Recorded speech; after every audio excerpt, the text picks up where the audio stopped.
Okay, Algebra 2, this is Miss Reeves speaking, and I'm going to be making videos for your lessons for the next couple of weeks.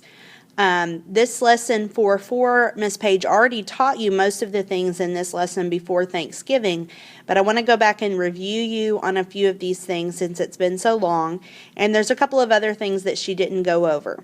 So it's your responsibility to take notes as I'm going through these problems. If you need to pause the video or rewind at any point, please do that.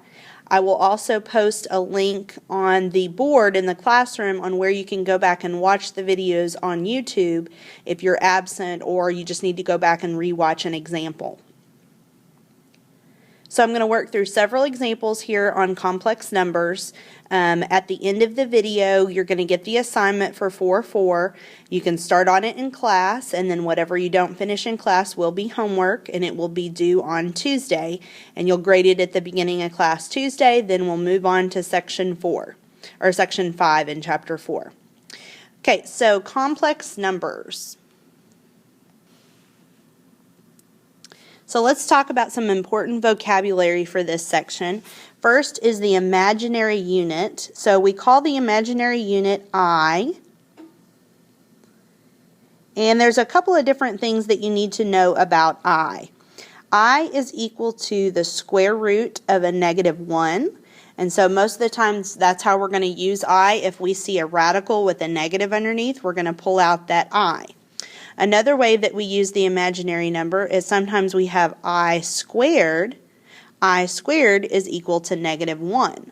So if I have an I squared in a problem, I can substitute that with a -1. Okay, when we write imaginary numbers, they are called complex numbers when they are mixed with real numbers and imaginary numbers. And so we always write them A plus BI. So the A is the real number portion and BI is the imaginary number portion of that complex number. Okay, a complex conjugate means that you're going to change the sign of the imaginary number. So if my complex number is A plus BI, then its conjugate is A minus BI. All you do is change the sign of the imaginary number. Okay, so let's work through some examples here and remind you how to use imaginary numbers and how to simplify.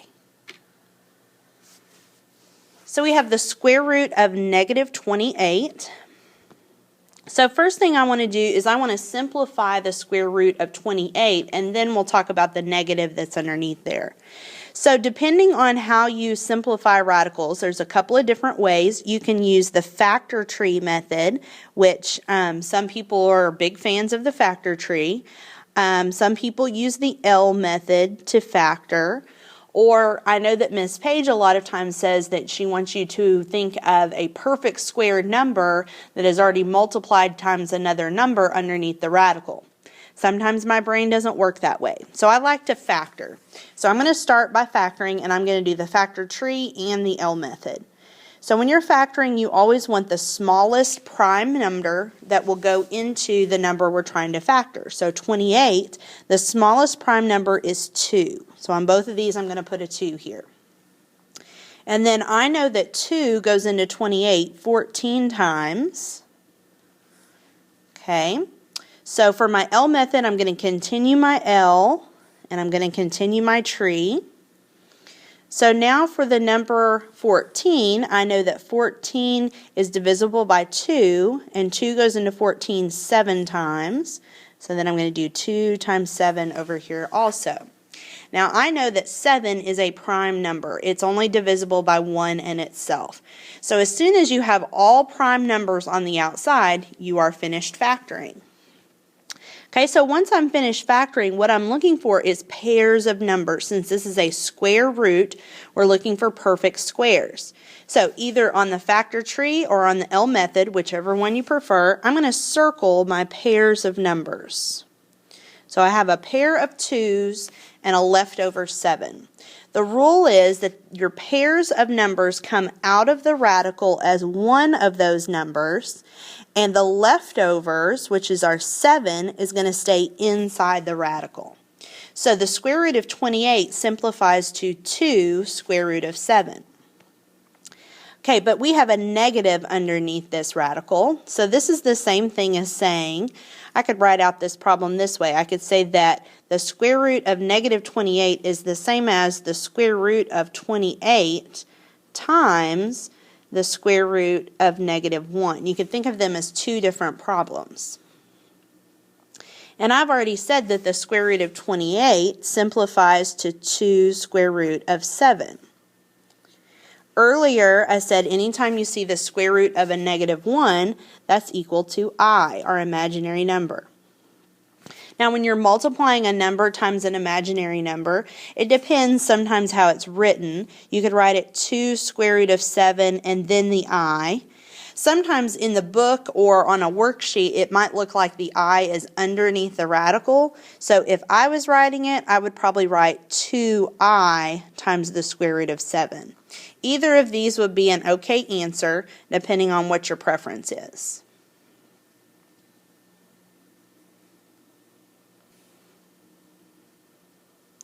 Okay, so we're going to try another example. This time we are simplifying the square root of negative 32. So I'm going to do the same thing that I did on the last problem. You can separate it into two separate problems if you need to. This is the square root of 32 times the square root of negative 1. So you can think of those as two different things, but you're going to start to see the same thing as happening every time.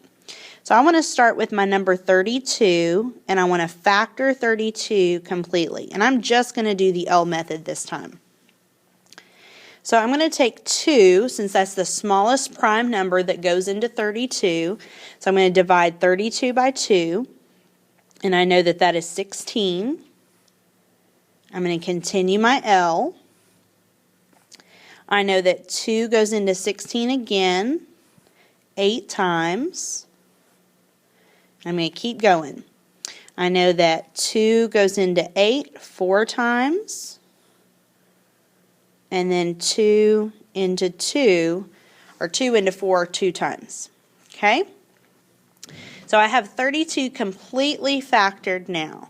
So what you're looking for, just like the last problem, is pairs of numbers. And since we have a lot of 2's, you could circle any 2 as a pair. So here's a pair of 2's, and here's a pair of 2's. And then I've got one sad 2 right here that's left over. Okay, so the rule is anything that has a pair gets to come outside of the radical, and then leftovers stay inside. So I had 2 pairs of 2's on the outside. So that's 1 2 times another 2. Each of those 2's represents a pair. And then the leftover 2 is going to stay inside the radical. Okay, and then we know that the square root of negative 1 is equal to I, our imaginary number. So then to simplify this, we could say 2 times 2 is 4 times the square root of 2 with an I on the end. Or if you prefer, you can write 4I square root of 2. Either of those is an acceptable answer. So you want to simplify your radical, whatever the number is, factor it out completely. Pairs come outside of the radical as one of each of those numbers. Leftovers stay inside. And then because there was a negative underneath that radical, that's what makes this imaginary. And so we're going to put an I on the outside. Okay, so now we're going to look at doing some operations with imaginary numbers now that we know how to simplify them. So I have negative 3i times 2i. So I'm going to start by multiplying the numbers themselves. So negative 3 times 2 is negative 6. Okay, then if I multiply the imaginary parts, I times I, you can just think of that as a variable. If it was x times x, that would be x squared. So in this case, I times I is I squared. Now, after you've done your operations, you always want to see, does this simplify further? Is there anything else I could do to make this simplify? Well, I can't do anything with the negative 6, so I'm going to leave that. But I know from earlier that I squared is the same thing as negative 1. So I'm going to substitute a negative 1 in place of I squared, and then I can simplify this further. Now I know that negative 6 times negative 1 is just positive 6. So negative 3i times 2i is the same thing as 6. Okay, so on part B, same thing, we're going to simplify here. I have the square root of negative 12 times the square root of negative 2. So I know that when I'm multiplying radicals, I can actually just multiply whatever is underneath those radicals, and then I'm going to simplify from there.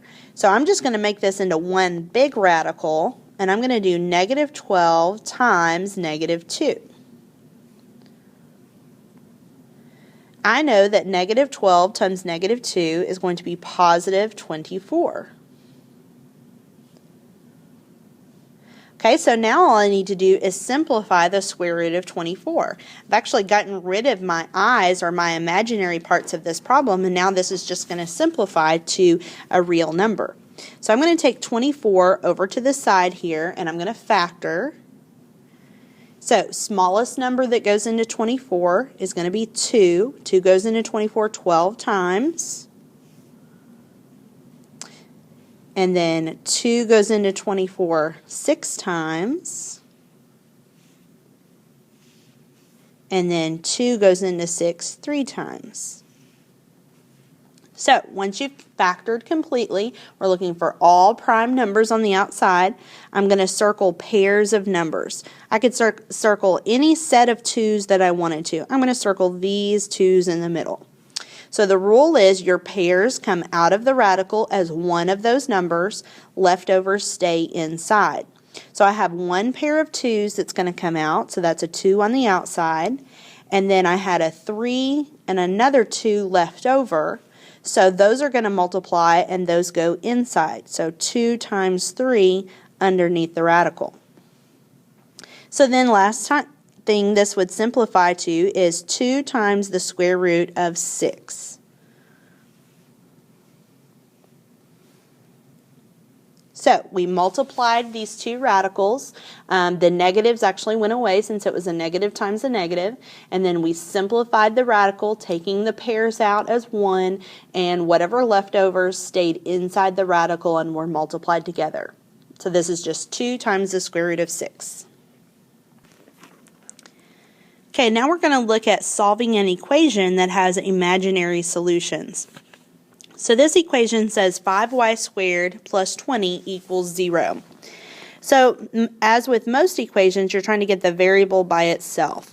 So I'm going to start with moving the 20 to the other side. So I'm going to subtract 20 on both sides of the equation. So now my equation is 5y squared equals negative 20. Still trying to get the y by itself, so I'm going to divide both sides by 5. So now I have y squared equals negative 4. Okay, so what we can do is, since y is squared, we can do the opposite operation of squaring, which is to take the square root of both sides. So when I take the square root of y squared, I also have to take the square root of negative 4. I have to do that on both sides of the equation. So now on the left-hand side, this is y equals. Anytime you take the square root on the other side of an equation, remember that it's always going to be plus or minus whatever you get over here.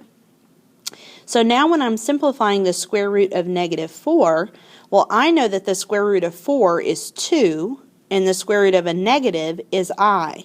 So this is going to be plus or minus the square root, or no square root anymore, just plus or minus 2i. So I have two solutions that would work for this equation. I could plug in a positive 2i or a negative 2i, and it would work for both times.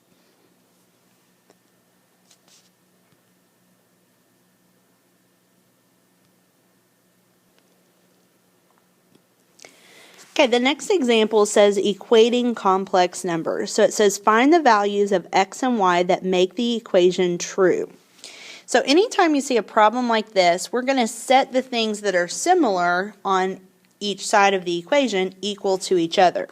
So for example, on the left-hand side, I'm going to put the 2x equal to the negative 4 on the right-hand side. And then I'm going to set the yi equal to negative 3i on the other side. Then we're going to solve these two equations, and we're going to know what part of the complex number is equal to x and what part of the complex number is equal to y. So let's start with the green here. I'm going to say 2x equals negative 14. Well, this isn't too difficult to solve. We're going to divide by 2 on both sides. So then x equals negative 7. Okay, on the other side of the equation, we're going to say that yi is equal to negative 3i. Okay, our goal is to get y by itself, so don't overcomplicate the problem here. Since we want y by itself, we're going to divide by I on both sides. And notice y equals, on the left-hand side, the i's cancel and the i's cancel on the right-hand side also. So then we're just left with y equals negative 3. So x equals negative 7 and y equals negative 3.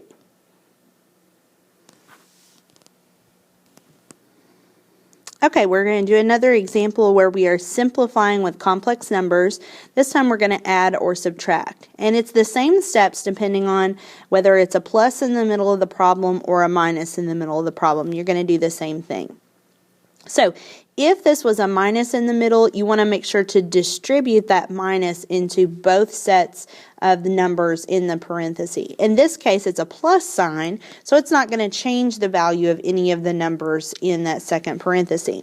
So you can actually drop the parenthesis, and I'm just going to write 3 plus 5i plus 2 minus 4i. Okay? Then we're just going to collect like terms. So anything that are real numbers, like the 3 and the 2, we can combine like terms. So 3 plus 2 is 5.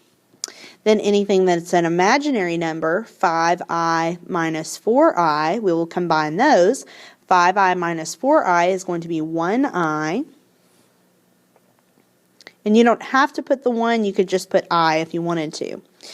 And then we're at the point of the problem where you cannot combine real numbers and imaginary numbers. This is a complex number. So when you write your answer, you're just going to put 5 plus I, and you're going to leave it just like that.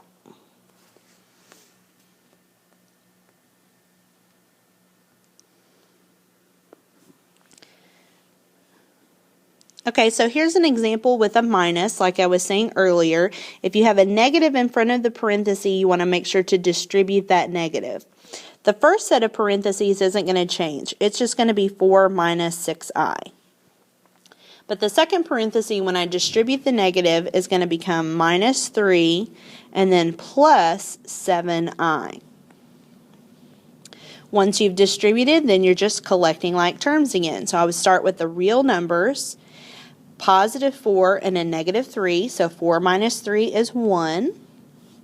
And then the imaginary numbers, so negative 6i plus 7i, negative 6 plus 7 is going to be 1i. And again, you can put the 1 or don't put the 1, it's the same thing, plus I. So 1 plus I is the answer to this problem when you add or subtract. Make sure to distribute your negative and then collect like terms.